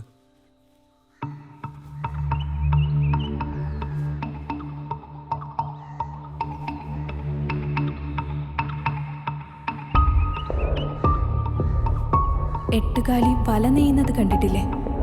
അതുപോലെയൊന്ന് അവർക്കിടയിൽ ഞാൻ ഉണ്ടാക്കിയെടുത്തു. അവരതിൽ തനിയെ വന്നു പെട്ടു. സജീവ് ഓഫീസിൽ നിന്ന് നേരത്തെ ഇറങ്ങിയൊരു ദിവസം. എന്തൊക്കെയുണ്ടോ, സുഖല്ലേ? ഹാ, ഇങ്ങനെയൊക്കെ അങ്ങ് ജീവിച്ചു പോകുന്നു. സജീവ് ഇന്ന് നേരത്തെ പോയോ? അവൻ വലിയ ബോഡി ബിൽഡർ അല്ലയോ, ജിമ്മിൽ എന്തോ പരിപാടി ഉണ്ടെന്ന് പറഞ്ഞ് നേരത്തെ അങ്ങ് പോയി.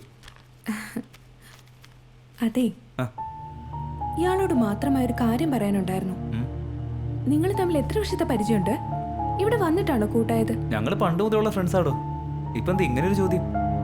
ഏയ് ഒന്നുമില്ല. അപ്പൊ ശരി, നാളെ കാണാം. അല്ല, തനിക്കെന്താ പറയാനുണ്ടെന്ന് പറഞ്ഞിട്ട്? അത് ഞാൻ മറന്നുപോയി. ഓർക്കുമ്പോ പറയാം. താൻ മറന്നു നല്ലെന്നറിയാം, പറയാങ്കി പറയും. ഹേയ് അല്ല, സത്യം, വേറൊരു ദിവസം പറയാം. ശരി, പറയണം. പറയാന്നേ. അതെ, നമ്മൾ ഈ സംസാരിച്ചത് സജീവ് അറിയണ്ട കേട്ടോ. ഇല്ലില്ല, പോട്ടെ എന്നാ.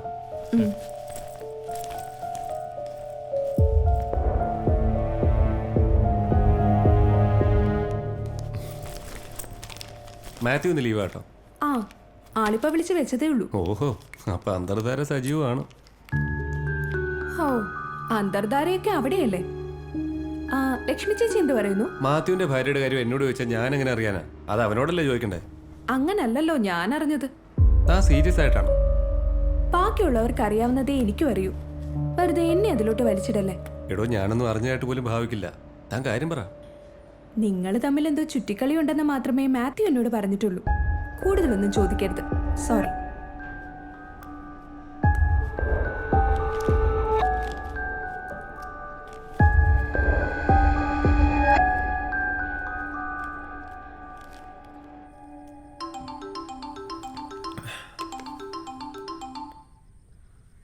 ഹലോ. ഹലോ, ഞാൻ മരീനയാണ്. രാവിലെ ഞാൻ അങ്ങനെ പറഞ്ഞതുകൊണ്ടാണോ ഇന്ന് നേരത്തെ അങ്ങ് പോയത്?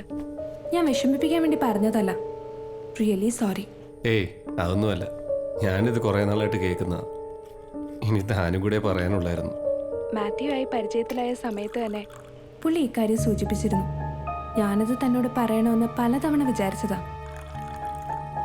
പിന്നെ നിങ്ങൾ സുഹൃത്തുക്കളെ തമ്മിൽ തെറ്റിക്കാൻ ശ്രമിക്കുകയാണെന്ന് വിചാരിച്ചാലോ എന്ന് കരുതി പറയാതിരുന്നതാ. ഇന്നും മനഃപൂർവ്വം പറഞ്ഞതല്ല. അവന് സംശയരോഗ. അത് തിരിച്ചറിഞ്ഞ പിന്നെ ഞാൻ കഴിവതും ആ വീട്ടിലേക്ക് പോകാറില്ല. എങ്കിലും ആരോപണത്തിനൊരു കുറവുമില്ല. നേരിട്ട് ഈ കാര്യം ചോദിച്ചാൽ വ്യക്തമായ മറുപടിയും തരില്ല. ആകെ തകർന്നിരിക്കുക ഞാൻ. എന്ത് ചെയ്യണമെന്നറിയില്ല. അടുത്ത കൂട്ടുകാരനായി പോയി. അല്ലായിരുന്നെങ്കിൽ ഞാൻ കൊന്നേനെ. കൊന്നാലേ പ്രശ്നം തീരുമെന്നുണ്ടെങ്കിൽ കൊല്ലണം.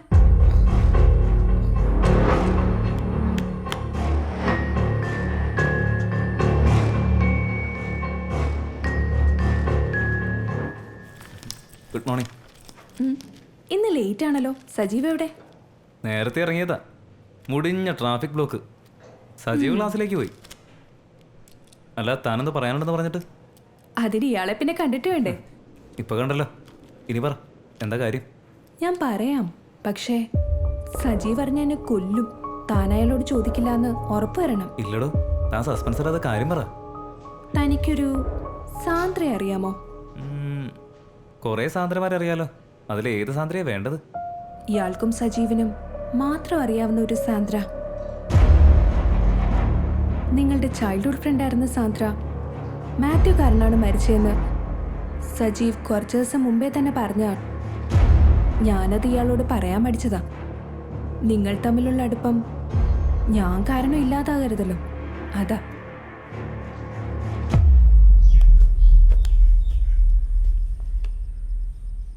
എടാ, ഞാനിന്ന് ഓഫീസിലേക്ക് കേട്ടോ. എന്ത് ചേട്ടാ? വേറൊരു വഴിക്ക് പോകാനുണ്ട്. ഓക്കേടാ, ഞാൻ പറഞ്ഞേക്കാം. നീ എപ്പോഴാ പോകുന്നേ? 11:30 ഒരു ബസ്സുണ്ട്, അതിന് പോകാന്നാ വിചാരിക്കുന്നേ. അന്നേരേ താക്കോല് കൂടി അവിടെ വെച്ചേക്കോ കേട്ടോ. ആ ശരി. ശരി എന്നാ, പോയിട്ട് വരാം. പോണ്ടേ? സജീവ് പറഞ്ഞതിൽ എന്തോ സംശയം തോന്നിയിട്ടാവണം മാത്യു അന്ന് ഓഫീസിൽ നിന്ന് നേരത്തെ ഇറങ്ങി. സാറിൽ നിന്നൊരു ഹാഫ് ഡേ ലീവ് വേണമായിരുന്നു. എന്തു പറ്റി? നല്ല തലവേദന, ഒന്ന് ഹോസ്പിറ്റലിൽ പോകണം. Okay, take care. Okay, thank you sir. ഇന്ന് നേരത്തെ പോവാണോ? എന്തു പറ്റി? നല്ല തലവേദന. മരുന്ന് വല്ലതും വാങ്ങിക്കണം? ഏയ് വേണ്ട വേണ്ട, കുഴപ്പമൊന്നുമില്ല.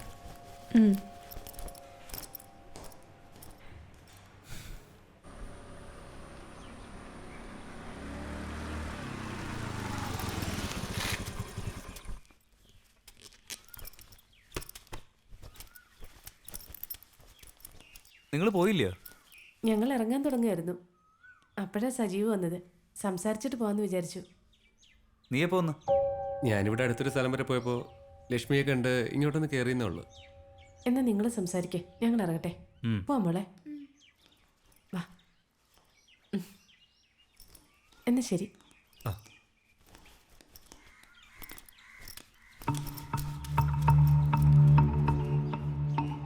ശരി, എന്നാ ഞാനും ഇറങ്ങുക.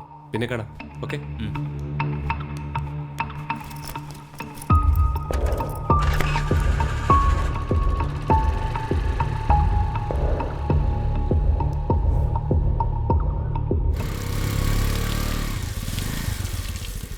കത്തുണ്ടേ. ആരുടെ കത്താ? മാത്യുവിൻ്റെയാ. മാത്യു നാട്ടിലൊന്നുമില്ലേ കത്തൊക്കെ ആകാനായിട്ട്? അവൻ്റെ ഓരോ വട്ടുകൾ. ഈ കത്ത് കിട്ടിയാലുടൻ നമ്മുടെ കോമൺ മെയിൽ നീ ഓപ്പണാക്കി ഡ്രാഫ്റ്റ്സ് ഫോൾഡറിലുള്ള PDF ഡൗൺലോഡ് ചെയ്ത് ഏതെങ്കിലും ഒരു രഹസ്യ സ്ഥലത്ത് സൂക്ഷിക്കണം. It's password protected. ഹിന്റ് ഇതിൽ തന്നെയുണ്ട്. അതുമായി ബന്ധപ്പെട്ട് നമ്മൾ അടുത്തിടെ സംസാരിച്ച പുസ്തകം 19ാം പതിപ്പ് DC books July 2019 page number 198. പിന്നെ എന്നെ വിളിക്കുമ്പോഴോ മെസ്സേജ് അയക്കുമ്പോഴോ നേരിട്ട് കണ്ടാൽ പോലുമോ നീ ഇതേപ്പറ്റി ഒന്നും ചോദിക്കാനോ സംസാരിക്കാനോ പാടില്ല. കാരണം അത് ചിലപ്പോൾ നമ്മുടെ രണ്ടുപേരുടെയും ജീവന് ഭീഷണി ഉണ്ടാക്കും. ഈ കത്ത് ചിലപ്പോൾ നീ മാത്രമായിരിക്കില്ല വായിക്കാൻ സാധ്യത. അതുകൊണ്ടാണ് പാസ്വേഡ് ഡയറക്റ്റായി പറയാത്തത്. പിന്നെ ഒരു കാര്യം, എന്തെങ്കിലും അസ്വാഭാവികമായി സംഭവിക്കുന്നത് വരെ ആ PDF ഓപ്പണാക്കാൻ പാടില്ല എന്നത് പ്രത്യേകം ശ്രദ്ധിക്കണം. കാര്യം മനസ്സിലായാലുടൻ ഈ ലെറ്റർ കത്തിച്ചു കളയണം.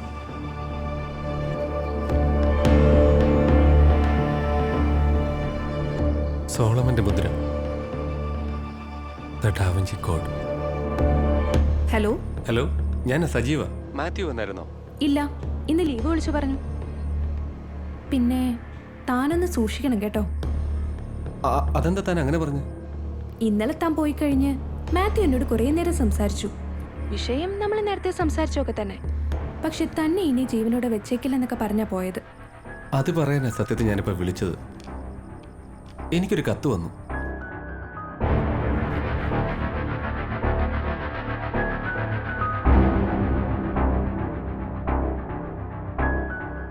ഞാൻ ഫ്രീ ആയിട്ടൊരു അഡ്വൈസ് തരാം.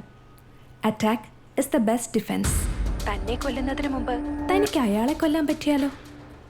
എത്ര വലിയ സുഹൃത്താണെങ്കിലും ജീവനാണ് മാഷെ വലുത്. എന്നിട്ട് വേണം ബാക്കിയുള്ള കാലം ഞാൻ ജയിലിൽ പോയി കിടക്കാൻ. താൻ വേറെ വല്ല സൊല്യൂഷൻ ഉണ്ടെങ്കിൽ പറഞ്ഞതാ. പോലീസിനെ കണ്ടുപിടിക്കാൻ പറ്റാത്ത തരത്തിൽ കൊന്നാലോ? എങ്ങനെ?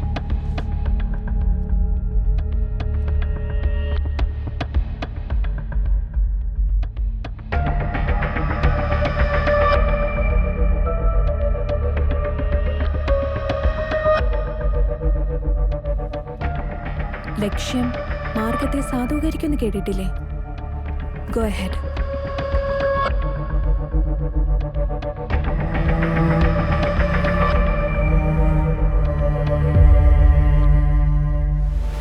മാത്യു സജീവിന്റെ മദ്യത്തിൽ വിഷം കലർത്തിയതും കത്തെഴുതിയതുമെല്ലാം വർഷങ്ങളായി ഞാൻ മനസ്സിൽ രൂപപ്പെടുത്തിയ പദ്ധതികളായിരുന്നു. ബാക്കിയെല്ലാം നിങ്ങൾക്കറിവുള്ള കഥ. ഈ കഥ ഇവിടെ അവസാനിക്കട്ടെ. ഇതിൻ്റെ പേരിൽ എന്നെ ട്രേസ് ചെയ്യാനോ കേസെടുക്കാനോ ശ്രമിക്കണ്ട. കാരണം ഒരു ആത്മഹത്യാക്കുറിപ്പ് പോലുമില്ലാത്ത ഈ കേസിൽ മാനസിക പീഡനത്തിനോ മർഡർ പ്ലാൻ ചെയ്തതിനോ തെളിവുകളില്ലല്ലോ സർ. എൻ്റെ ചേച്ചിയുടെ മരണം പോലെ മരീന എന്ന ഞാൻ ഇവിടെ ഇല്ലാതാകുന്നു. അന്വേഷിച്ച് പരിഹാസരാകണ്ട എന്ന് വീണ്ടും ഓർമ്മിപ്പിക്കുന്നു. ഇനിയും സാന്ദ്രമാർ ഇവിടെ ഉണ്ടാകാതിരിക്കട്ടെ. പ്രണയിക്കാനും ജീവിക്കാനും വിവാഹം കഴിക്കാനുമൊക്കെ ഓരോ മനുഷ്യജീവിക്കും അവകാശമുണ്ടെന്ന് മനസ്സിലാക്കാൻ കഴിയാത്ത സജീവും മാത്യുവുമൊക്കെ ഭൂമിക്ക് ഭാരം തന്നെയാണ് sir. May their souls don't rest in peace.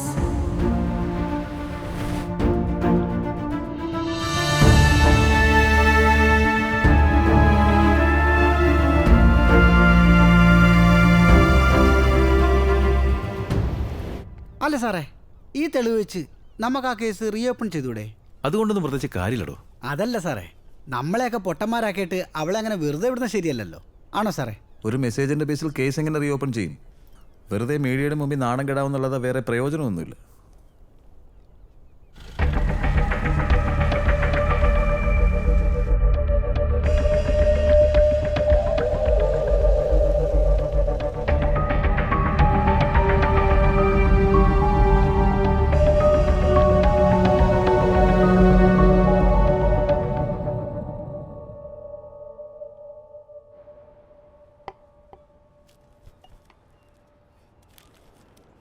സാറേ, ഇടിച്ചിട്ട് നിർത്താതെ പോയ കേസിൻ്റെ കുറച്ച് വിഷ്വൽസ് കിട്ടിയിട്ടുണ്ട്.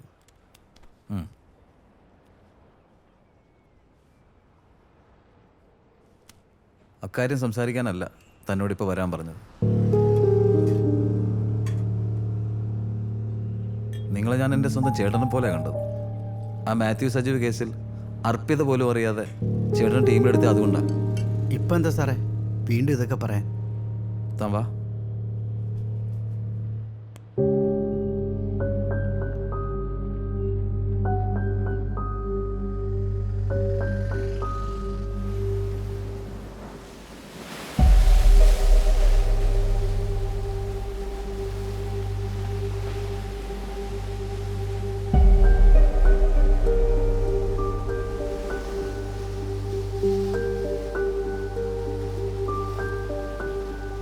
സാറേ, ചേട്ടനും ആ കേസിൽ വ്യക്തമായ പങ്കുണ്ടെന്ന് ഫയൽ ക്ലോസ് ചെയ്ത് കഴിഞ്ഞാൽ ഞാൻ മനസ്സിലാക്കിയത്. ആ മെറീന ഉപയോഗിച്ചിരുന്ന ഫോണിൻ്റെ കോൾ ഹിസ്റ്ററി പരിശോധിച്ചപ്പോൾ തന്നെ ചേട്ടൻ്റെ ഇൻവോൾവ്മെൻ്റ് എനിക്ക് മനസ്സിലായി. ഇത്രയും നാൾ നിഴൽ പോലെ കൂടെ നിർത്തിയിരുന്ന ഒരാൾ അങ്ങനെ ചെയ്യുമെന്ന് ഞാൻ ഇപ്പോഴും വിശ്വസിച്ചിട്ടില്ല.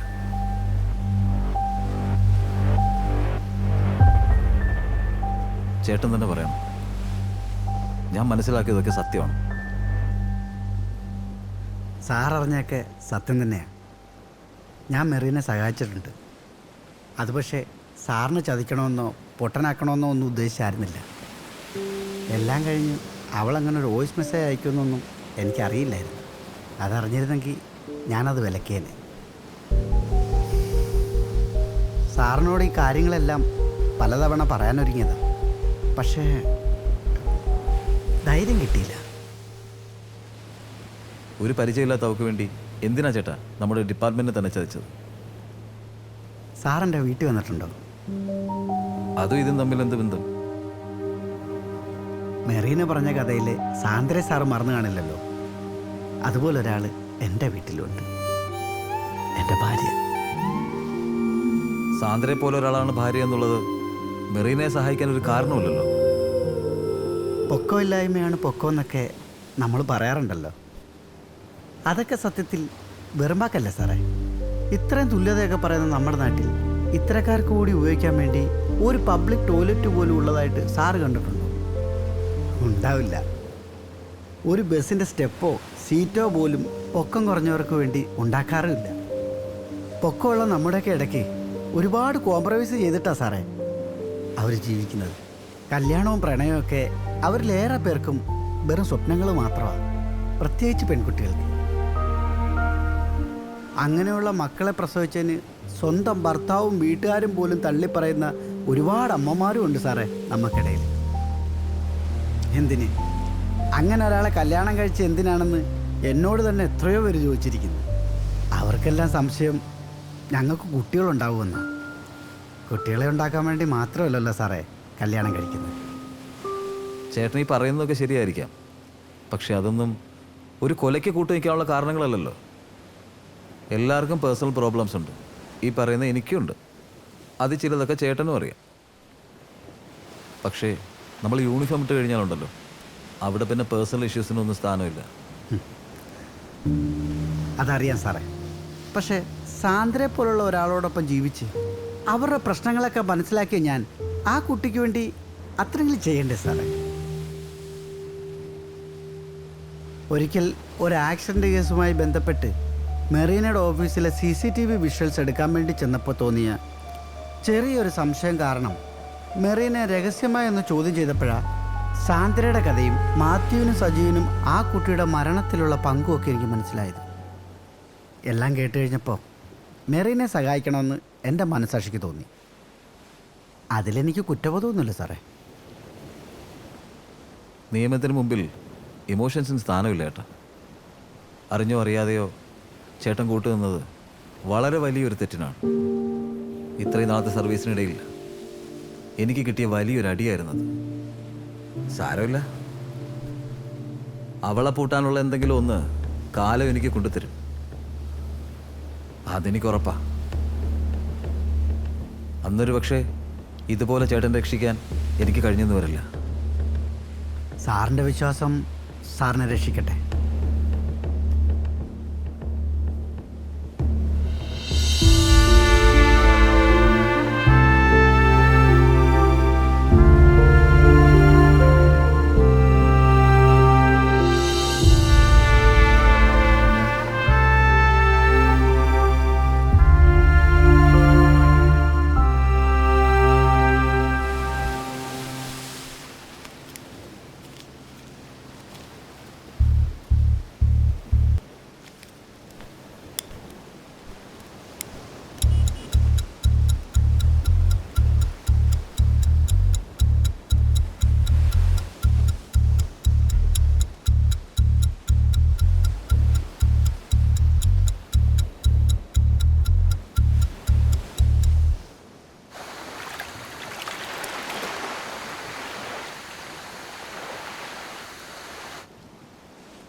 കഥയുടെ പൊരുളും തേടി അണയാതിരുളിൽ തെളിയും തിരികൾ ഈരൻ മഞ്ഞു പോൽ നായും വീഥികൾ അലകൾ പോലവേ അഴിയാ ചുരുളുകൾ അറിയാ കഥയുടെ പൊരുളും തേടി അണയാതിരുളിൽ തെളിയും തിരികൾ ഈരൻ മഞ്ഞു പോൽ നായും വീഥികൾ അലകൾ പോലവേ അഴിയാ ചുരുളുകൾ നീരിൻ പാതയിൽ നീളും